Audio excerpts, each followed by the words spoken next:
Hi YouTube, this is just a quick video just to give you my thoughts on my new device I've bought. It's a GBD XD Android gaming system. Now I've got quite a few gaming systems. First of all, I've got the JXD, which was the first one, first real one I bought. It's okay, but the trouble is it's a bit heavy. Whatever firmware I tried to put on, the Wi-Fi strength wasn't very good. I had such a hard time loading games onto it, even from my Google account. Overall, it was a good device. It played the games well, but it just wasn't really what I wanted. I then bought the GPD. I think this is the G7, and really and truly, when it comes down to it, basically exactly the same as the JXD. Performance wise, they were similar on par, although again with this device as well, I just had so much trouble with the Wi-Fi etc. on it. I know other people didn't, but I just did. Again, good device, plays most emulators and games well. Now for a 7-inch tablet, I recently bought the GPD Q9. Now this for me was so much better. Ergonomically it was lighter, smaller. Some people complain about these little nubs spinning, but I find them absolutely fine. So for a 7-inch tablet gaming device, this is now my preferred device. I use a program called GameSum, and yeah, literally works perfectly for it.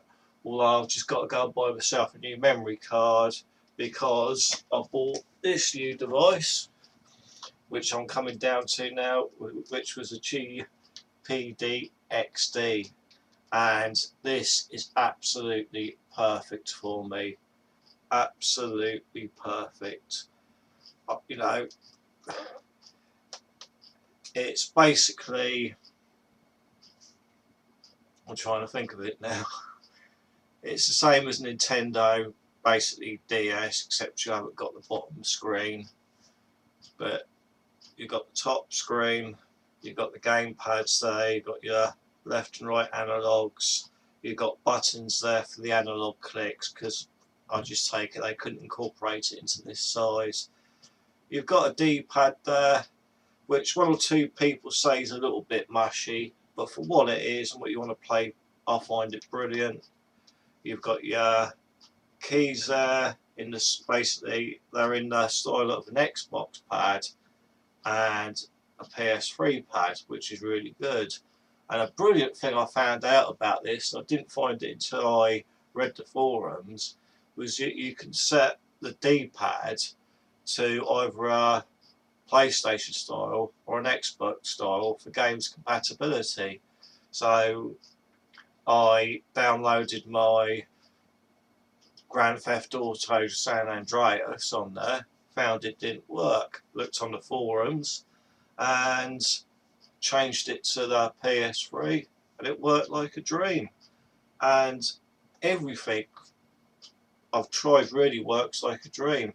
It's basically, I would say, as powerful as a bigger device is, maybe a little bit underpowered, because I've read on the forums that the processor runs slightly lower than it should do, and I think they've basically done that for system stability. So PSP emulation, emulation is pretty finicky anyway. Some games you'll get to run fine, some games will struggle, and the games I want to play run absolutely fine. And to be honest, if I want to play PSP games on the move, I'll use my PSP. You know, you can get custom firmware on the PSP now quite easily.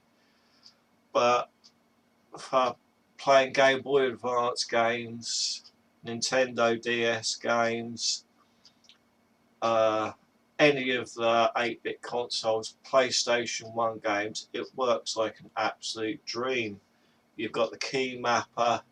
I say I'm not really built in to show you gameplay at the moment. There are quite a few videos on YouTube if you want to have a look for gameplay. Battery life I found at the moment fantastic. I haven't had it die on me yet, and I've played 5 or 6 hours, you know, PlayStation 1 games, and that is basically all I want it for. Again, I'm using it with a program called GameSum, so I've got all the systems and the ROMs there, and it works really well. Any complaints about the device? I can't really say I've got any, really. It runs, I think as everyone, you know, as I said, it runs as well as it can for an Android device this size, I believe. What I've done was, when I got all my other devices, I was basically forced, when I got them, to change the firmware to the there's guys out there do a brilliant job, and they do brilliant custom ROMs for the devices, and I was forced to put one of those on straight away. But I got this device and I don't even really want to update the official firmware because it's working so well. Unless I read on the forums that custom firmware is doing anything special, then I'm just going to leave it as it is. So that's basically my quick thoughts on this device. There, on the forums, there were 1 or 2 comments about 1 or 2 of the early devices being broken. I'm not sure whether this was the first batch or the second batch, but as I say, this device, absolutely flawless. The only problem, well, I don't even find it a problem.